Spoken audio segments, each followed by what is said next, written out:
السلام علیکم ورحمۃ اللہ وبرکاتہ۔ وعلیکم السلام ورحمۃ اللہ وبرکاتہ۔ إن الحمد لله نحمده ونستعينه ونستغفره ونؤمن به ونتوكل عليه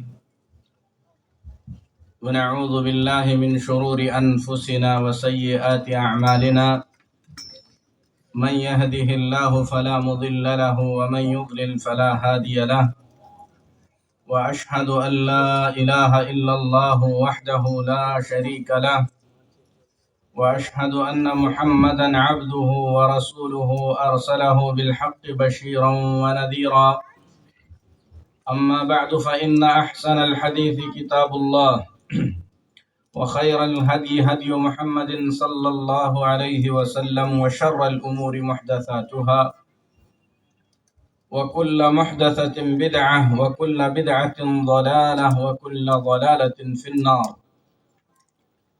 يا أيها الذين آمنوا اتقوا الله حق تقاته ولا تموتن إلا وأنتم مسلمون يا أيها الناس اتقوا ربكم الذي خلقكم من نفس واحدة وخلق منها زوجها وبث منهما رجالا كثيرا ونساء واتقوا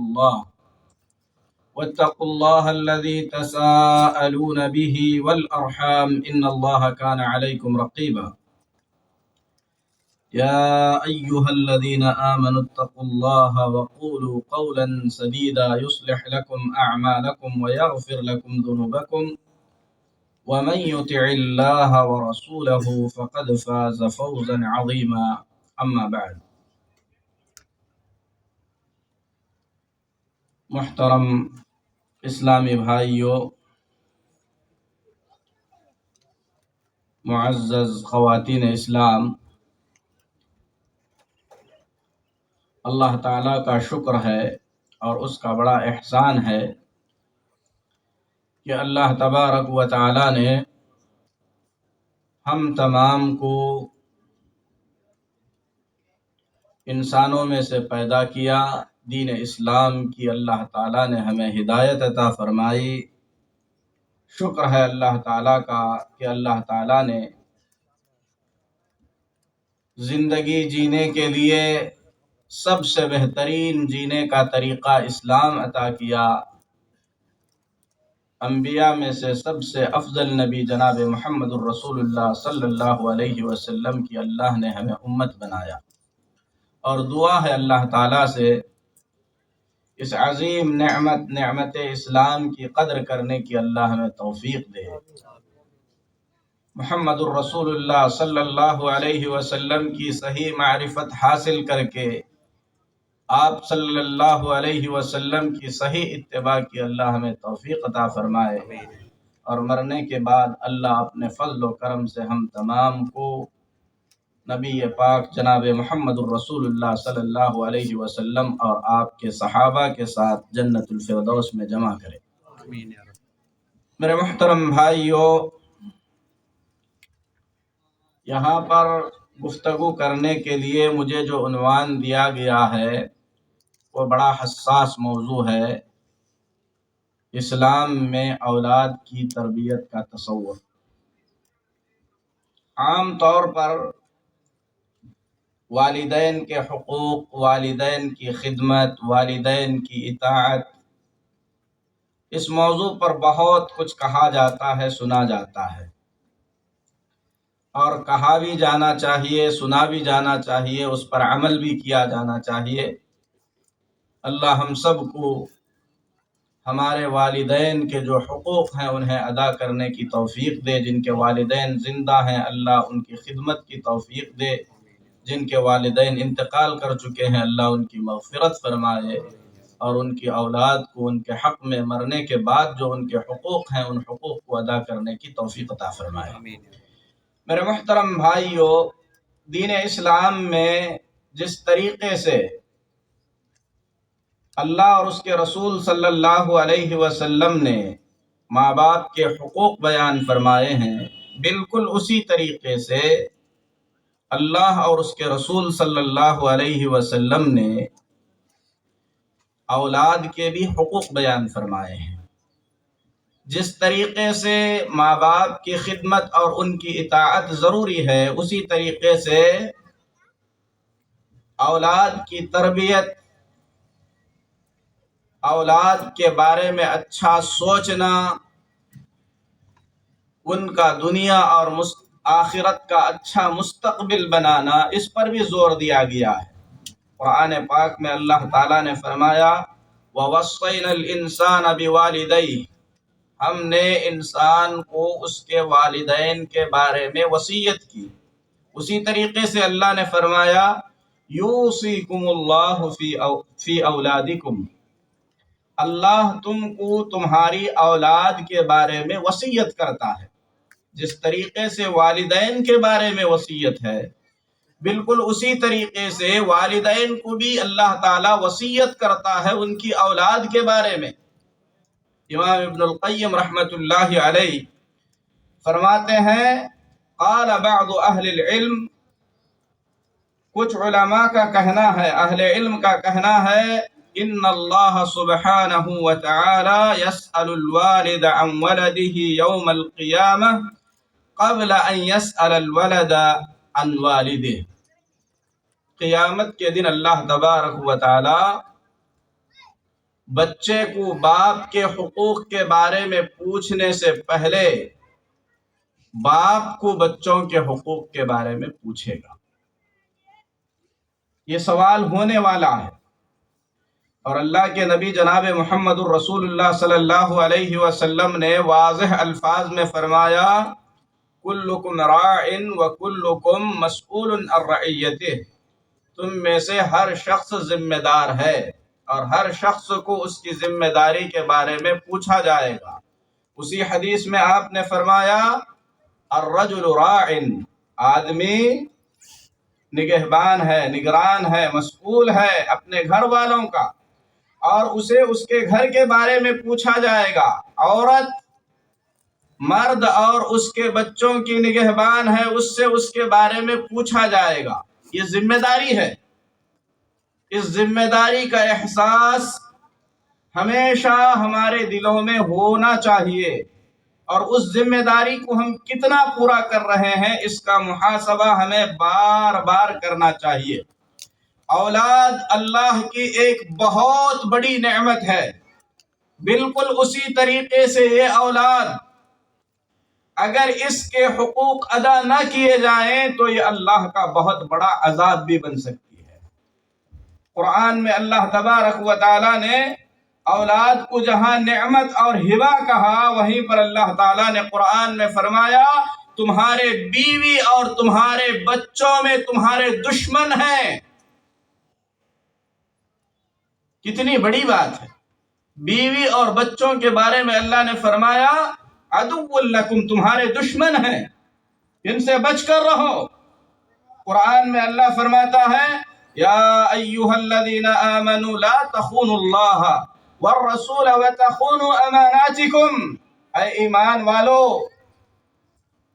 اللہ کی خیانت مت کرو، رسول اللہ صلی اللہ علیہ وسلم کی خیانت مت کرو، اپنے امانتوں کی خیانت مت کرو، تم جانتے ہو وَاعْلَمُوا أَنَّمَا أَمْوَالُكُمْ وَأَوْلَادُكُمْ فِتْنَةٌ، یہ بات جان لو تمہارا مال اور تمہاری اولاد تمہارے لیے فتنہ ہے، آزمائش ہے۔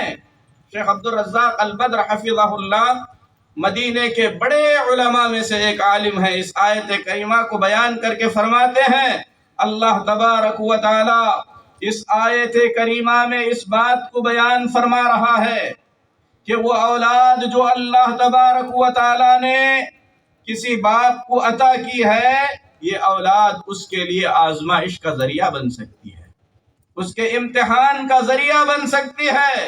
اللہ تعالیٰ نے بطور امانت کے یہ اولاد عطا کیا ہے، اور اگر کوئی شخص اس امانت کو امانت سمجھ کر، اولاد کی تربیت کو سمجھ کر، اس کا علم حاصل کر کے اولاد کی تربیت کرتا ہے تو اللہ تبارک و تعالی اسے اجر عظیم سے نوازے گا۔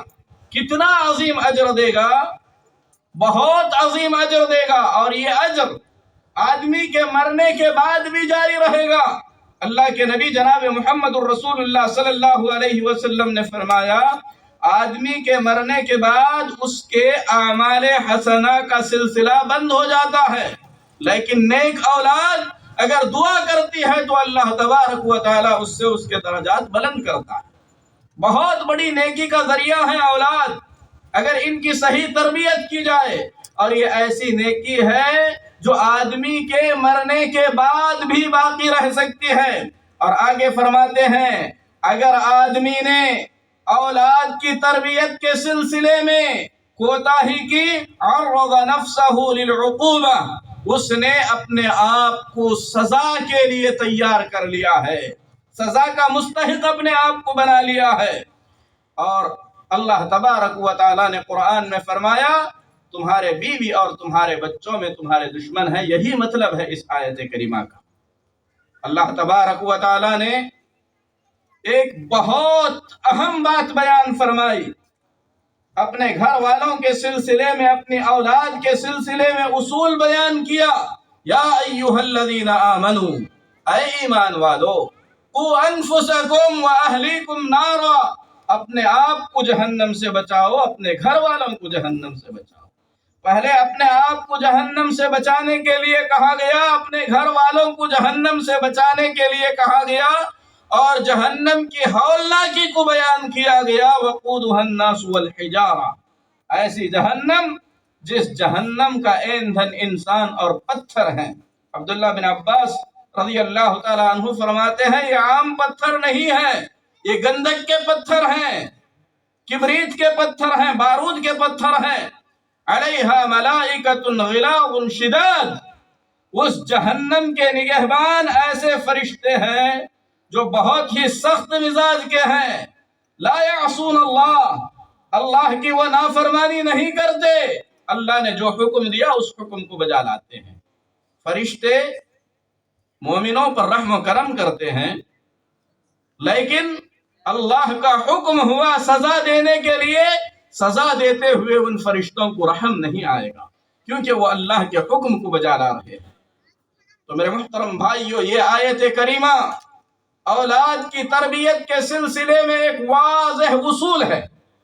آج ہم جب ماں باپ بنتے ہیں تو یہ سمجھتے ہیں کہ اولاد کو عیش و آرام ہم نے دے دیا، رہنے کے لیے گھر کا ہم نے انتظام کر دیا، اچھی خوراک ہم نے مہیا کر دی، اچھی تعلیم ہم نے انہیں دے دی، اچھی نوکری ہم نے انہیں دلا دی، ان کا فیوچر ہم نے سیٹ کر دیا تو ہماری ذمہ داری مکمل ہو گئی۔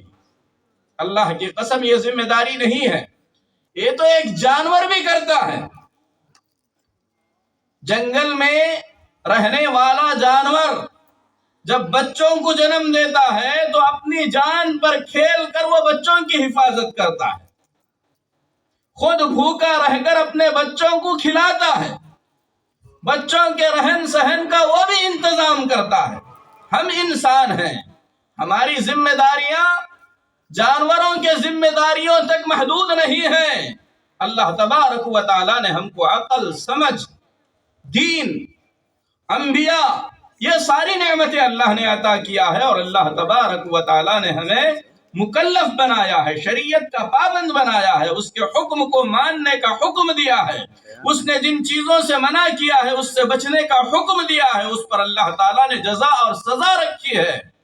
ہم اپنی اولاد کا صرف دنیا کے حد تک خیال نہیں کر سکتے، ہم کو اپنی اولاد کا اپنی آخرت کے حد تک بھی خیال کرنا ہوگا۔ اسی لیے اللہ نے سب سے بڑی ذمہ داری بتلائی، جہنم سے بچاؤ، کیونکہ جانوروں کے لیے جہنم نہیں ہے، جنت نہیں ہے، وہ دنیا میں جو کر رہے ہیں ان کی ذمہ داری مکمل ہو جا رہی ہے، لیکن ایک انسان مرنے کے بعد اصل اس کا مستقبل شروع ہوتا ہے، تو اس وقت اس کے لیے انتہائی ضروری ہے کہ وہ ان کے مستقبل کو سنوارے، ان کے مستقبل کو بنائے۔ تو میرے محترم بھائیو، اولاد کی تربیت کے لیے ایک انسان کو اس کی اولاد کے ہونے سے پہلے ہی سے فکر مند ہونا چاہیے۔